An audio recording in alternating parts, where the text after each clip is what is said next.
नमस्कार साथियों, आपके अपने YouTube चैनल समग्र क्लासेस में आपका एक बार फिर से स्वागत है। साथियों, जैसा कि आपको ज्ञात है कि हम कक्षा 8वीं की जो 24-25 की बोर्ड परीक्षा होने जा रही है, इसके लिए हम विषयों के महत्वपूर्ण प्रश्नों की एक श्रृंखला शुरू कर चुके हैं, जिसमें अभी तक आपने हिंदी के महत्वपूर्ण बहुविकल्पीय प्रश्न और 30 महत्वपूर्ण रिक्त स्थान प्रश्नों का वीडियो आपने देख ही लिया होगा। और यदि आपने नहीं देखा है तो आप हमारे चैनल पर अभी जाके देख सकते हैं। यदि आप चैनल पर नए हैं तो चैनल को सब्सक्राइब कर लें और बेल आइकन अवश्य दबाएं और अपने मित्रों तक इसको शेयर करें। ठीक, चलिए तो आज हम इसमें 30 महत्वपूर्ण अति लघु उत्तरीय प्रश्नों के बारे में बात करेंगे। हम प्रश्नों के साथ उनके हल भी लेकर के आए हैं ताकि आपको यहाँ वहाँ भटकने की आवश्यकता ना हो। चलिए तो हम आज की क्लास शुरू करते हैं। आज का हमारा सबसे पहला प्रश्न हम ले लेते हैं। सुख का एक द्वार बंद होने पर दूसरा क्या हो जाता है? तो इसका आंसर क्या बन जाएगा आपका? सुख का एक द्वार बंद होने पर दूसरा द्वार खुल जाता है। आपने आत्मविश्वास वाले अध्याय में अच्छे से पढ़ा होगा कि जब भी सुख का एक द्वार बंद होता है तो तुरंत दूसरा खुल जाता है, परंतु हम बंद द्वार की ओर इतनी तल्लीनता से देखते रहते हैं कि हमें खुला हुआ द्वार दिखाई ही नहीं देता है। ठीक, चलिए हम अपना दूसरा प्रश्न लेते हैं। हमें अपना क्या बनाए रखना चाहिए? तो हमें अपना, उत्तर हो जाएगा इसका, हमें अपना आत्मविश्वास बनाए रखना चाहिए। मित्रों, किसी भी परिस्थिति में, चाहे जीवन में हो, परीक्षा में हो या स्कूल में हो, किसी भी विषम परिस्थिति में हमें अपना आत्मविश्वास कभी नहीं खोना चाहिए, क्योंकि हमारे सफलता की जो महत्वपूर्ण कुंजी होती है वो हमारा आत्मविश्वास ही होता है। ठीक, इसके बाद तीसरा प्रश्न आता है, कुमार गंधर्व का वास्तविक नाम क्या था? तो कुमार गंधर्व का वास्तविक नाम था सिद्धराम कोंकली। ठीक, चलिए नेक्स्ट है प्रश्न 4। अपराजिता संस्मरण की लेखिका कौन है? तो इसका उत्तर हो जाएगा, अपराजिता संस्मरण की लेखिका गौरापंत सेवानी है। ठीक, हमारा पांचवा प्रश्न है, सुगमता में कौन सा प्रत्यय जुड़ा है? तो सुगमता में ता प्रत्यय जुड़ा है। कौन सा? ता प्रत्यय। आप जानते हैं कि जो शब्द के पीछे जुड़ते हैं, शब्द के पीछे जुड़ते हैं,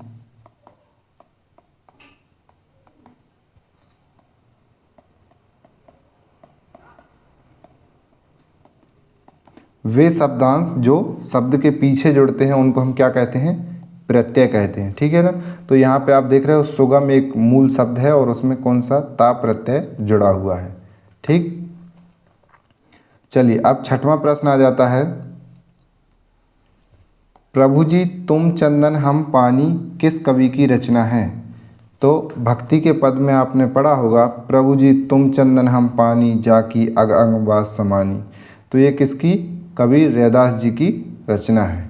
ठीक है, प्रश्न क्रमांक 7 है, श्राप के कारण यमलार्जुन क्या बन गए थे?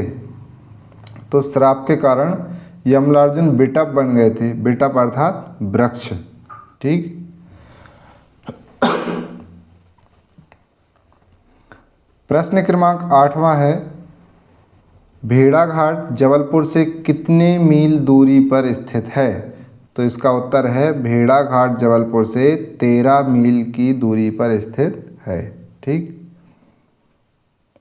प्रश्न क्रमांक 9 है, पुराने समय में पटना शहर को क्या कहते थे? तो पुराने समय में, इसका उत्तर हो जाएगा, पुराने समय में पटना को पाटलिपुत्र के नाम से जानते थे। प्रश्न क्रमांक 10 है, मुफ्तखोरों के सरताज किसे कहा गया है?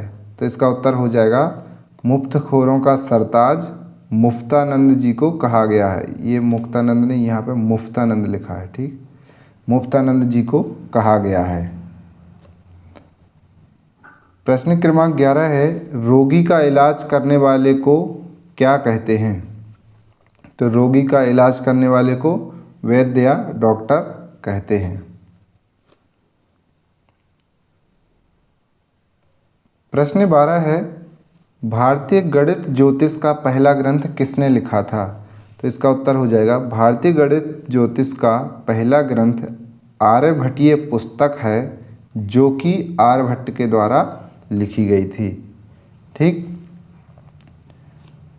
प्रश्न क्रमांक 13 आता है, भाग्यशाली शब्द में प्रत्यय क्या है? तो अभी मैंने पिछले प्रश्न में बताया था कि जो शब्द के पीछे जुड़े होते हैं उनको क्या कहते हैं हम? प्रत्यय। तो आपको शब्द को बोल करके देखना है, उसमें आपको दो शब्द अलग अलग महसूस हो जाएंगे। जैसे भाग्यशाली, तो यहाँ पे शाली एक जो है अलग ही लग रहा है, तो इसका प्रत्यय हो जाएगा शाली। तो भाग्यशाली में शाली प्रत्यय लगा हुआ है। ठीक। प्रश्न क्रमांक 14 है, बिरसा मुंडा के प्रमुख अस्त्र शस्त्र क्या थे? तो भाला और तीर कमान बिरसा मुंडा के प्रमुख अस्त्र शस्त्र थे। यहीं पे हम प्रश्न क्रमांक 15 भी देख लेते हैं, अमृता देवी का नारा क्या था? तो इसका उत्तर हो जाएगा, अमृता देवी का नारा था कि सिर साँटे पर रूख रहे तो भी सस्तो जान। अर्थात इसको कहें हिंदी में तो कि यदि सिर कट जाए और वृक्ष बचे रहें तो भी इसको सस्ता सौदा समझना चाहिए। ठीक।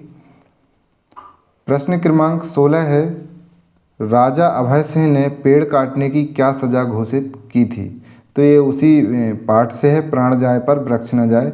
क्या हुआ था कि जब खिजड़ली गांव में वृक्ष काटे गए थे तो उस समय वहाँ के लोगों ने वृक्षों से लिपट कर अपना बलिदान दे दिया था, और जब ये खबर राजा को लगी तो राजा उस गांव में स्वयं देखने गए, और फिर वो इतने ज़्यादा हैरान हुए कि उन्होंने घोषणा कर दी वहीं पर कि अब बिश्नोइयों के किसी भी गांव में पेड़ नहीं काटे जाएंगे, और यदि कोई काटता है तो उसको राजदंड की सज़ा दी जाएगी। तो इसका उत्तर बनेगा आपका, राजा अभय सिंह ने बिश्नोई गाँव में पेड़ काटने पर राजदंड की सज़ा घोषित की थी। ठीक। प्रश्न क्रमांक 17 है, गैर सैनिक शब्द में उपसर्ग क्या है? तो इसका उत्तर होगा, गैर सैनिक शब्द में गैर उपसर्ग है। ठीक। उपसर्ग कौन से होते हैं? वे शब्दांश जो शब्द के कहाँ जुड़ते हैं? आगे, शब्द के आगे जुड़ते हैं। ठीक। तो यहाँ पे आगे क्या जुड़ा हुआ है? गैर सैनिक। गैर जो है वो उपसर्ग हो जाएगा यहाँ पर। ठीक है। प्रश्न क्रमांक 18 की बात करें, धनी व्यक्ति को क्या नहीं करने को कहा है? तो आपने कुंडलियाँ जब पढ़ी होंगी तो उसमें पढ़ा होगा कि दौलत पाए न कीजिए सपने में अभिमान। अर्थात धन दौलत प्राप्त करने के बाद धनी व्यक्ति को अभिमान नहीं करना चाहिए, सपने में भी अभिमान नहीं करना चाहिए। प्रश्न क्रमांक 19, वृद्धा मंदिर के पास क्या काम करती थी? तो वृद्धा मंदिर के पास फूल बेचती थी। क्या करती थी? फूल बेचती थी। ठीक है। प्रश्न क्रमांक 20 है, किस भारतीय की वीरता को सुनकर सिकंदर की छाती दहलती थी? तो भारत के महान राजा पोरस हुए जिनके सामने सिकंदर की छाती दहलती थी। तो इसका उत्तर बनेगा, भारत के महान राजा पुरु, या जिनको पोरस भी कहते थे, पोरस के नाम से सिकंदर की छाती दहलती थी। प्रश्न क्रमांक 21 है, अमरकंटक किन नदियों का उद्गम स्थल है? तो इसका उत्तर बनेगा आपका, अमरकंटक से नर्मदा, सोन और जोहिला जैसी नदियां निकलती हैं। प्रश्न क्रमांक 22, श्री कृष्ण और सुदामा ने कहाँ शिक्षा प्राप्त की थी? तो इसका उत्तर आपका हो जाएगा, श्री कृष्ण और सुदामा ने मध्य प्रदेश के उज्जैन में, जो कि वर्तमान में उज्जैन है, उस समय अवंती था या उज्जैनी जिसको बोलते हैं, में स्थित गुरु सांदीपनी के आश्रम में शिक्षा प्राप्त की थी। अब प्रश्न क्रमांक 23 है, मध्य प्रदेश में कौन कौन से महाजनपद थे? तो इसका उत्तर होगा मध्य प्रदेश में 2 महाजनपद अवंती और चेदी थे। प्रश्न क्रमांक 24 है, सांची का स्तूप किस जिले में स्थापित है? तो सांची का स्तूप मध्य प्रदेश के रायसेन जिले में स्थित है। आपको इसमें याद रखना कि ये भोपाल से 20 किलोमीटर की दूरी पर है, परंतु आता है किसमें? रायसेन जिले में। फिर प्रश्न क्रमांक 25, खजुराहो के मंदिर किसके शासनकाल में बने थे? तो खजुराहो के मंदिर चंदेल वंश के शासनकाल में बने थे। प्रश्न क्रमांक 26 है, विंध्य प्रदेश में कौन से क्षेत्र शामिल थे? तो विंध्य प्रदेश में रीवा रियासत का एक बड़ा हिस्सा, बुंदेलखंड और बघेलखंड क्षेत्र शामिल थे। फिर प्रश्न क्रमांक 27, मध्य प्रदेश के किस क्षेत्र में 4 पीढ़ियों तक बेगमों का शासन रहा था? तो ये है, इसका आंसर है भोपाल। तो इसका आंसर बन जाएगा मध्य प्रदेश के भोपाल में 4 बेगमों ने शासन किया था। ये तो इसका मुख्य आंसर हो गया। अब यदि हम थोड़ा सा एडवांस आंसर देना चाहें तो उसके आगे हम बता देंगे जिनके नाम कुदसिया बेगम, सिकंदर बेगम, शाहजहां बेगम और सुल्तान जहां बेगम थे। ठीक। प्रश्न क्रमांक 28 है, जंगल सत्याग्रह किस क्षेत्र में सक्रिय था?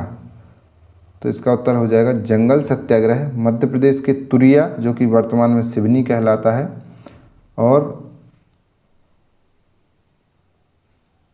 घोरादोगी, जो कि वर्तमान में बैतूल में सक्रिय था। इसके बाद प्रश्न क्रमांक 29 है, योग शब्द का अर्थ स्पष्ट करें। तो योग शब्द का अर्थ होता है जुड़ना या एकजुट होना, और इसको जो है एक हम आध्यात्मिक व्यायाम प्राणायाम के अर्थ में भी प्रयोग करते हैं।